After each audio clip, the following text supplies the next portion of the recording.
जब आप बात कर रहे थे ना राकेश जी, तो दुष्यंत जी यहाँ पर बोल रहे हैं कि हमारे यहाँ बहुत एक होता है, एक अंग्रेजी में कहते हैं प्रॉब्लम ऑफ प्लेंटी। सुनिए सुनिए, प्रॉब्लम ऑफ प्लेंटी। आप कह रहे हैं ना हमारे पास एक सीट से 5-5 उम्मीदवार है। ये बताना चाहता हूँ कि टिहरी में कांग्रेस प्रत्याशी ने नामांकन किया, मैंने ऐसा नामांकन नहीं देखा जैसे विजय जुलूस निकल रहा हो, इतने समर्थक, इतनी भीड़। तो इंडिया अलायंस बहुत अच्छे बहुमत के साथ और बहुत अच्छी शक्ति के साथ इस चुनाव में आपको जवाब देने जा रही है। और यहाँ ये मत सोचिए जैसे पूर्णिया का चल रहा है। जी जी, मैं पूर्णिया पे भी थोड़ा सा बोल लो, आपकी अनुमति हो तो। शरद पवार जवाब दे रहे हैं कि आपने बिना बिल्कुल, शरद पवार जी हैं, बड़े हैं, उनको दिशा निर्देश देने। एक और जवाब दे रहे हैं आपको कार्यकर्ता। जरा एक खबर सुनिए। लेकिन राकेश जी, इंडिया अलायंस में एक सीट से कई योग्य उम्मीदवार हैं। भारतीय जनता पार्टी के विषय में सोचिए, जिनके गुजरात में 2 प्रत्याशियों ने नाम वापस कर दिया। नहीं तो आपके हिसाब से चिंता का कारण आपको खोजना पड़ेगा अपना। दुष्यंत जी के लोकप्रियता क्यों घट रही है भाजपा की, जो मुरादाबाद में अजीज साहब, और इंडिया अलायंस अच्छी खबर है। कांग्रेस में कार्यकर्ता टिकट के लिए क्यों लड़ रहा है? एक सीट पर 2 नहीं 5-5 जाने चाहिए, खड़ी है। ये अच्छी खबर है। सुनिए दुष्यंत जी, एक खबर आपको बता रही हूँ। दिल्ली में कांग्रेस मुख्यालय के बाहर कांग्रेस कार्यकर्ताओं ने विरोध प्रदर्शन किया है। विरोध सुनिए ना, खबर तो सुनिए। अमरोहा से दानिश अली को टिकट देने का विरोध कर रहे हैं कांग्रेस कार्यकर्ता। अमरोहा से दिल्ली कांग्रेस मुख्यालय पहुंचे हैं कार्यकर्ता, और कुछ दिनों पहले बीएसपी छोड़कर कांग्रेस में शामिल हुए थे दानिश अली। कितनी भीड़ है? ये भीड़ जो है विरोध प्रदर्शन की भीड़ है। अरे विरोध प्रदर्शन क्यों मान रहे हैं? आपके लिए विरोध प्रदर्शन है। मैं तो उसे कांग्रेस की लोकप्रियता मान रहा हूं कि सचिन चौधरी के साथ भी हजारों कार्यकर्ता है और लाखों कार्यकर्ता कांग्रेस को जिताने के लिए तैयार है, और अपना दानिश अली के साथ भी है। ये बड़ा इंटरेस्टिंग है, जो विरोध प्रदर्शन करने आ रहे हैं वो भी कार्यकर्ता टिकट लेने के लिए लाइन लगा के खड़ा हुआ है। भारतीय जनता पार्टी दिखा दे कहीं इनकी कार्यकर्ताओं की रैली निकल रही है, आपके लिए हर सीट पर हो जाए, हमारे लीडर को टिकट दीजिए। नहीं है। हर्षवर्धन जी आपके पास आ रही हूँ, एक मिनट। दुष्यंत जी, अगर ये आपके लिए शक्ति प्रदर्शन है और बिल्कुल ये खुशी का विषय है, ये हमारे खुशी लिए कब गम में तब्दील हो जाएगी आपको पता नहीं चलेगा। भाजपा को लगता है ये भीड़ पहुंची है, लेकिन विरोध कर रही है, और आप उस पे खुश हो रहे हैं। मेरे लिए ये दृश्य प्रसन्नता का सूचक है। मैं प्रसन्न हूँ। अच्छा, एक मिनट हर्षवर्धन जी, ये जो सिर फुटअव्वल हो रहा है, ये मैंने यूपी की बात की है, उसमें 2 सीटें, दोनों बहुत हाई प्रोफाइल सीटें हैं, और इसीलिए उन पर ध्यान लोगों का जाता है। अब यहाँ दुष्यंत जी कह रहे हैं कि भाई अगर ज्यादा लोग हैं तो ये तो लोकप्रियता दिखाती है पार्टी की। ये वो सीटें हैं जो समाजवादी पार्टी गवा सकती है इस चक्कर में, ये मुश्किल खड़ी कर सकती है, और वही वो महाराष्ट्र में भी दिख रहा है। नॉमिनेशन होने के बाद मुझे लगता है कि इसको मतलब किस तरह से देखें। दुष्यंत जी कह रहे हैं कि बड़ा अच्छा दृश्य है, हमें बड़ा अच्छा लग रहा है। अब वो तो बगल में सोचिए समाजवादी पार्टी के प्रवक्ता बैठे हुए, उनसे पूछिए, उनके कलेजे पे आपको तो अच्छा लग रहा है, आपको तो मजा आ रहा है इसमें, लेकिन जो स्थिति है वो जरा पूछिए उनसे, तो वो बताएंगे आप। वो भी खुश है, महाराष्ट्र में दिक्कत नहीं है। महाराष्ट्र में उद्धव ठाकरे जी ने प्रत्याशी घोषित कर दिए। संजय निरुपम कह रहे हैं कि ऐसे तो खत्म हो जाएगी पार्टी, जमीन में चली जाएगी, जमींदोज हो जाएगी, और आपको अच्छा लग रहा है। आपकी जो अपनी सीट थी, कांग्रेस की बात मैं कर रहा हूं, अमेठी और रायबरेली, जहां से आप लड़ते, ठीक है 19 में हार गए थे राहुल जी, लेकिन कम से कम लड़ते, वहां आप सोच नहीं पा रहे, आप कह रहे हैं अच्छा लग रहा है। पूर्णिया में अटल जी कितनी जगह से लड़े हारे, अडवाणी जी कितनी जगह से लड़े हारे, और भैया अच्छा वो स्टूडियो में नहीं है दुष्यंत जी, उस चीज का उन्हें थोड़ा सा वो दीजिए, वो बोल ले जरा। नहीं वो अपनी बात तो रख ले पहले। चर्चा तो चलेगी, बिल्कुल करिए, बिल्कुल करिए, लेकिन वो बात तो कंप्लीट कर ले, वो बात तो कंप्लीट कर ले पहले। हाँ हर्षवर्धन जी बोलिए। आप बिल्कुल कहिए, जम कर कहिए, लेकिन थोड़ा सा मुश्किल होती है। अभी आपके बगल होते तो शायद अच्छे से बात होती।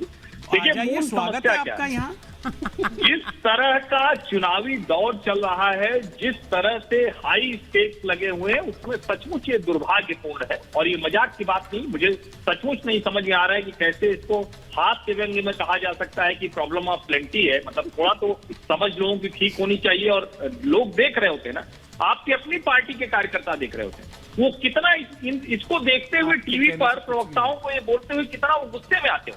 आप सोचिए कि जिस पार्टी को ये नहीं पता है कि सिंबल किसे देना है, जिस पार्टी को ये नहीं पता है कि कौन प्रत्याशी होगा, अंतिम समय में दौड़ाना पड़ रहा है, जिस पार्टी की तरफ से 3-3, 4-4 लोगों को बैकअप में करना पड़ा है, अरे भाई आदर्श स्थिति होती ना।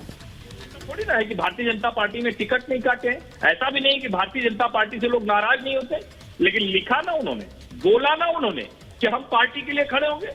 और जिन लोगों की नाराजगी भी है वो भी उस तरह से नाराजगी नहीं दिखा रहे। चुनाव के समय में ये बड़ा महत्वपूर्ण होता है। इसके आगे आप देखिए, आज ही आम आदमी पार्टी के सांसद और विधायक वो भारतीय जनता पार्टी में चले आते। जिस पंजाब में कहा जा रहा था भारतीय जनता पार्टी कोई बस्ता उठाने वाला नहीं मिलेगा, वहां रवनीत सिंह बिट्टू, सरदार बेअंत सिंह के पोते वो पार्टी में चले आते। ये दिखा रहा है कि एक तरफ तो नरेंद्र मोदी वाली भारतीय जनता पार्टी अपनी पूरी पक्की तैयारी से, दूसरी तरफ विपक्ष में सिर फुटा हुआ।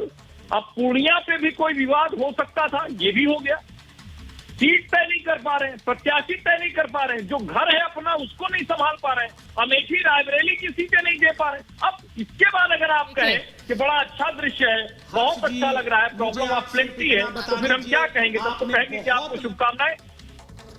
एक सवाल पूछ रहे हैं। हाँ, भरपूर प्रयास किया, लेकिन मेरा आपसे एक ही क्वेश्चन है कि क्या 543 सीटों में भारतीय जनता पार्टी में एक भी कार्यकर्ता ऐसा है जिसने खुल के टिकट मांगा हो, जिसने एक्स पे लिखा हो, जिसने किसी सोशल मीडिया प्लेटफॉर्म पे लिखा हो, जिसने वहां दिए गए टिकट के खिलाफ कोई बात कही हो?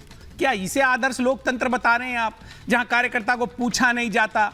अरे हमारे बहुत ही पश्चिम के एक चर्चित नाम है सत्येंद्र सिसोदिया जी, इतने जमीनी व्यक्ति हैं, भारतीय जनता पार्टी के क्षेत्रीय अध्यक्ष भी हैं। उनको आशा थी उनके समर्थकों को कि मेरठ से टिकट मिलेगा, लेकिन ऊपर से हेलीकॉप्टर से प्रत्याशी उतार दिया। बेचारे सत्येंद्र सिसोदिया जी और अन्य उनके समर्थक मायूस होकर मन मार के बैठ गए। कम से कम कांग्रेस पार्टी में और समाजवादी पार्टी में लोग आके कार्यालय पे अपनी बात तो कह लेते हैं। यही लोग अब आप इसी बात में खुश हो जाइए दुष्यंत जी, हम एक बार प्रसन्न हैं। हमें यही लोकतंत्र चाहिए, हमें गला घोटू लोकतंत्र नहीं चाहिए। हमें ऐसा नहीं चाहिए कि जहां व्यक्ति को निचोड़ दिया जाए। सुनिए मेरी बात, पार्टी का टिकट तय करा लेते, भाजपा ने तो तय कर लिया है। देखिए समस्या ये है कि यहाँ पर गला घोटू लोकतंत्र आप कह रहे हैं।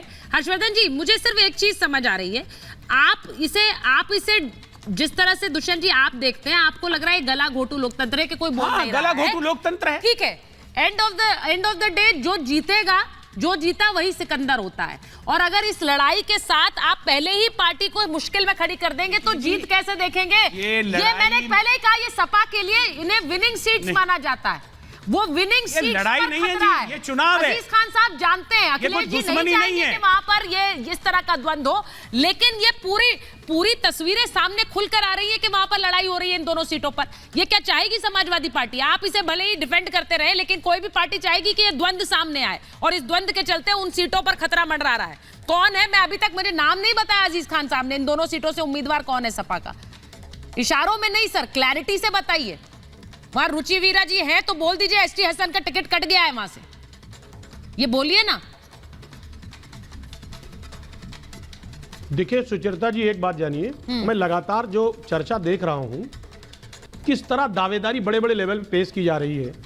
देखिए एक बात जानिए, समाजवादी पार्टी सामाजिक हितों की बात करती है, समाजवाद की बात करती है, लोकतंत्र की बात करती है, तानाशाही की बात नहीं करती है। हमारे यहां तानाशाही नहीं है, लोकतंत्र है और हर शख्स अपनी आवाज को उठा सकता है। लेकिन बीजेपी में सिर्फ 2 लोग हैं जो पार्टी के हर मसले को तय करते हैं, वो एक तानाशाही है, वहां लोकतांत्रिक व्यवस्था नहीं है। तो एक बात आप जानिए कि ये समाजवादी पार्टी सामाजिक हित की बात कर रही है और हमेशा करती रहेगी। हर शख्स अपनी आवाज को उठा सकता है और हर शख्स को अधिकार है कि वो टिकट भी मांगेगा, नामांकन भी करेगा, सारा काम करेगा, लेकिन कैंडिडेट उसे बनाया जाएगा जिसको हमारा नेता चाहेगा, जो हमारा पार्लियामेंट्री बोर्ड चाहेगा।